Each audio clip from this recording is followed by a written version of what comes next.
Grammar overview. The next section we need to talk about in our Hebrew lessons are prepositions. And as I thought about prepositions, I thought we should probably go over a little bit of English grammar. This is because many people don't have much English grammar. We just run with our native English speaker intuition.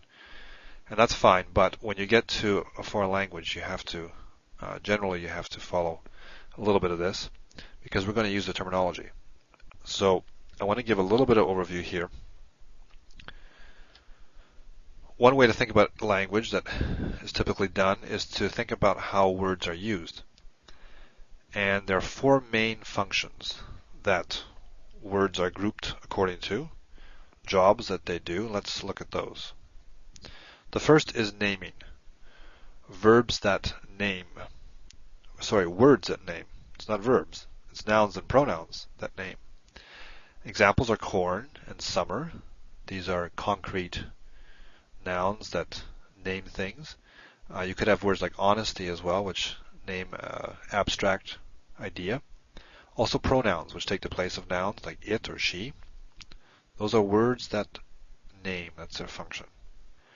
Predicating, stating or asserting. Now this is a term we're going to come across later in Hebrew, in our Hebrew text, and in our lessons here. We'll talk about predicates. Now, what is a predicate? It's basically a verb. A predicate, a verb, is a word that states something or asserts something. Example are grows or was. Something grows, or yesterday she was in the store. It's stating something about a subject. The third category of functions are modifying. Adjectives and adverbs are modifiers. They describe. Examples would be tall and beautiful. These are adjectives. Adjectives describe or modify nouns and pronouns. Adverbs modify verbs, adjectives, or other adverbs, like quickly or here. The last major category are connecting words, and those are, at least these are the major ones, prepositions and conjunctions. And examples of those would be in or after, the prepositions, and conjunctions would be and or but or nor, things like that. So let's also take a closer look at prepositions, given that that's the next thing we're going to talk about. Prepositions. Let's go through a few examples. Prepositions: above, across, inside. These are all prepositions that have to do with place or location. The airplane is above the earth. He went across the river. The fish is inside the aquarium. After and during. These are prepositions that have to do with time. They're temporal prepositions. After Christmas, we will come back. During the speech, the man fainted. Near, before, next. These are prepositions that can function either spatially or temporally. Children get excited near their birthday. That's a temporal use of near. I am standing near the table is a spatial use. So the same words can function in different ways and be categorized differently. Something to be aware of, because if you're looking through your glossary or your lexicon at the you can find words that will sometimes be categorized one way and sometimes another way. It's like, well, what's going on? Well, words can function in different ways. Before tomorrow, we'll go back to another town.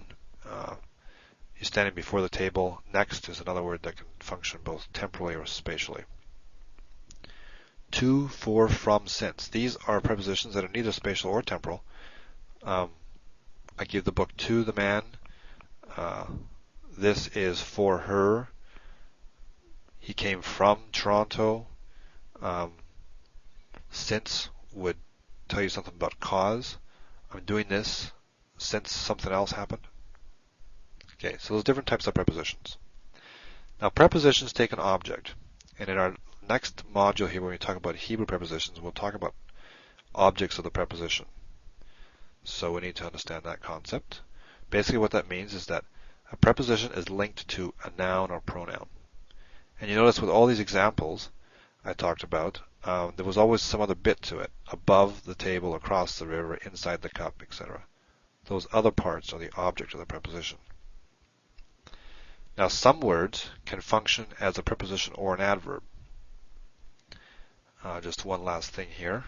For instance, if you compare this here, these two sentences, he went below versus he went below the deck. Below here is functioning in two different ways.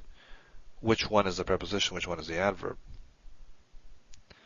Well, we know that prepositions take an object, so the second one must be the preposition. Below is functioning as a preposition over here because it has an object. He went below what? He went below the deck. Adverbs don't need an object. They function by themselves. They can stand by themselves. So below here, this use of the word, this adverbial use, modifies went. Where did he go? He went below. Down here we have the whole phrase functioning adverbially. It's describing where he went. But the word itself is a preposition that has an object.